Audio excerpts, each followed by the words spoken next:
ಚಿಂದಿ ಉಡಾಯಿಸೋ ಖಾರ ಬಣ್ಣ ರುಚಿಯನ್ನು ನೀಡುತ್ತದೆ. ಆಚಿ ಮೆಣಸಿನ ಪುಡಿ ಚಿಂದಿ ಉಡಾಯಿಸೋ ಖಾರ ಬಣ್ಣ ರುಚಿ. ಮತ್ತೊಬ್ಬ ಕನ್ನಡಿಗ ಭರತ್ ಭೂಷಣ್ ಅವರ ಅಂತ್ಯಕ್ರಿಯೆ ನಡೀತಾ ಇದೆ ಹೆಬ್ಬಾಳದ ವಿದ್ಯುತ್ ಚಿತಾಗಾರದಲ್ಲಿ. ಅದರ ನೇರ ದೃಶ್ಯವನ್ನು ನೋಡ್ತಾ ಇದ್ದೀವಿ.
ಹೆಬ್ಬಾಳದ ಚಿತಾಗಾರದಲ್ಲಿ ಕನ್ನಡಿಗ ಭರತ್ ಭೂಷಣ್ ಅವರ ಅಂತ್ಯ ಸಂಸ್ಕಾರದ ಅಂತಿಮ ವಿಧಿವಿಧಾನಗಳು ನೋಡ್ತಾ ಇದ್ವಿ. ಅವರು ಕೂಡ ಅಷ್ಟೇ, ಇಡೀ ಕುಟುಂಬಸ್ಥರು ಈಗ ಭಾಳ ದುಃಖದಲ್ಲಿದ್ದಾರೆ. ಯಾಕಂದರೆ ಸಣ್ಣ ಮಗು ಇನ್ನೂ ಕೂಡ ಹೆಂಡತಿ ಮಗುವಿನ ಮುಂದೆನೇ ಭರತ್ ಭೂಷಣನ್ನು ಉಗ್ರರು ಹೊಡೆದುರುಳಿಸಿದರು. ಸೇಮ್ ಟು ಸೇಮ್ ಈ ಮಂಜುನಾಥ್ ರಾವ್ ಹೇಗಾಗಿತ್ತು ಹಾಗಾಗಿತ್ತು. ಮೊದಲಿಗೆ ಮಂಜುನಾಥ್ ರಾವ್ ಸಾವನ್ನಪ್ಪಿದ್ರು ಅನ್ನುವಂಥ ಸುದ್ದಿ. ಅದಾದಮೇಲೆ ಒಂದು 2-3 ಗಂಟೆ ಆದಮೇಲೆ ಮತ್ತೊಬ್ಬ ಕನ್ನಡಿಗ ಬಲಿಯಾಗಿದ್ದಾರೆ ಅನ್ನುವಂಥ ಮಾಹಿತಿ ಸಿಗ್ತಾ ಇತ್ತು. ಬಟ್ ಈಗ ನೋಡ್ತಾ ಇದ್ದೀವಿ, ಇಡೀ ಕುಟುಂಬಸ್ಥರು ಕೂಡ ಬಹಳ ಆತಂಕದಲ್ಲಿದ್ದಾರೆ. ಜೊತೆಗೆ ಅದರಲ್ಲೂ ಅವರ ಸಹೋದರ ಈಗ ಮುಂದೆ ನಿಂತು ಈಗ ಅಂತಿಮ ವಿಧಿವಿಧಾನಗಳನ್ನು ನೆರವೇರಿಸ್ತಾ ಇದ್ದಾರೆ. ಒಂದು ಕಡೆ ನೋಡ್ತಾ ಇದ್ದೀವಿ, ಶಿವಮೊಗ್ಗದ ಮಂಜುನಾಥ್ ರಾವ್ ಅವರ ಅಂತ್ಯ ಸಂಸ್ಕಾರದ ಕೊನೆಯ ಹಂತದ ವಿಧಿವಿಧಾನಗಳು ಅವರ ಪುತ್ರ ಅಭಿಜಿತ್ ಸಲ್ಲಿಸ್ತಾ ಇದ್ದಾರೆ. ಇನ್ನೊಂದು ಭಾಗದಲ್ಲಿ ನೋಡ್ತಾ ಇದ್ದೀವಿ, ಬೆಂಗಳೂರಿನ ಭರತ್ ಭೂಷಣ್ ಅವರ ಅಂತ್ಯ ಸಂಸ್ಕಾರದ ವಿಧಿವಿಧಾನಗಳು. ಇಬ್ಬರು ನಮ್ಮ ಕನ್ನಡಿಗರೇ ಅಲ್ಲಿ ಕಾಶ್ಮೀರಕ್ಕೆ ಪ್ರವಾಸಕ್ಕೆ ಅಂತ ಹೋಗಿದ್ದರು. ಇನ್ನೇನು ವಾಪಸ್ ಆಗಬೇಕು ಅನ್ನೋಷ್ಟರಲ್ಲೇ ಈ ರೀತಿ ದುರ್ಘಟನೆ ಸಂಭವಿಸಿಬಿಟ್ಟಿದೆ. ಆ ಓರ್ವ ಉಗ್ರರ ಗುಂಡಿನ ದಾಳಿಗೆ ಬಲಿಯಾಗಿ ಬಿಟ್ಟಿದ್ದಾರೆ. ಎರಡೂ ಕುಟುಂಬಗಳದ್ದು ಕೂಡ ನೋವಿನ ಕಥೆಯಾಗಿದೆ. ಮಂಜುನಾಥ್ ರಾವ್ ಅಷ್ಟೇ, ಭಾಳ ಕನಸನ್ನು ಕಂಡಂಥವರು, ಮಗನ ಆಸೆ ಈಡೇರಿಸಬೇಕು ಅಂಥೇಳಿ ಕಾಶ್ಮೀರದ ಪಹಲ್ಗಾಮ್ಗೆ ಹೋದಂಥವ್ರು, ಬೈರಸನ್ ವ್ಯಾಲಿಗೆ. ಆದರೆ ಈ ರೀತಿ ಆಗಿಬಿಡ್ತು, ದೊಡ್ಡ ದುರಂತ ಇದು. ಭರತ್ ಭೂಷಣ್ ಅಷ್ಟೇ, ಇನ್ನೂ ಸಣ್ಣ ವಯಸ್ಸು, ಒಂದು 5-6 ವರ್ಷ ಆಯ್ತು ಅಷ್ಟೇ ಮದುವೆ ಆಗಿ. ಒಂದು ಕ್ಲಿನಿಕನ್ನು ನಡೆಸ್ತಾ ಇದ್ದರು. ಹೆಂಡತಿ ಕೂಡ ವೈದ್ಯ ಆಗಿದ್ದರು.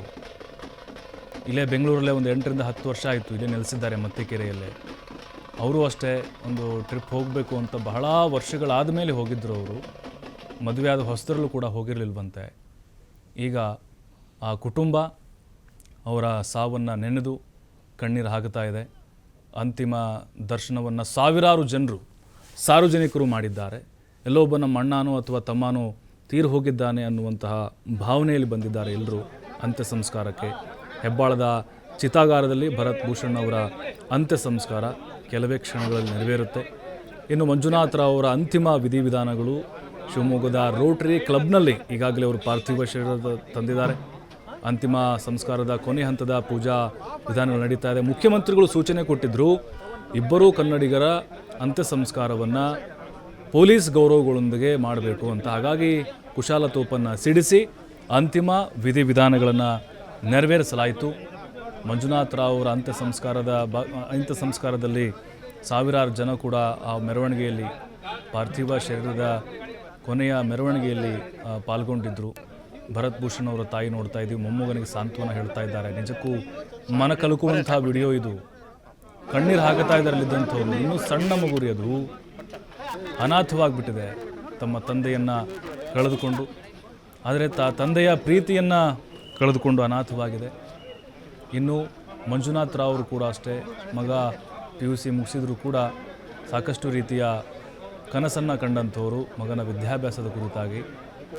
ಆದರೆ ಈಗ ನೋಡಿದರೆ ಆ ತಂದೆಯ ಮೃತದೇಹಕ್ಕೆ ಚಿತೆಯನ್ನು ಅಂದರೆ ಅಗ್ನಿಸ್ಪರ್ಶ ಮಾಡಬೇಕು ಅನ್ನುವಂಥ ಒಂದು ದುಃಖದ ವಿಚಾರ.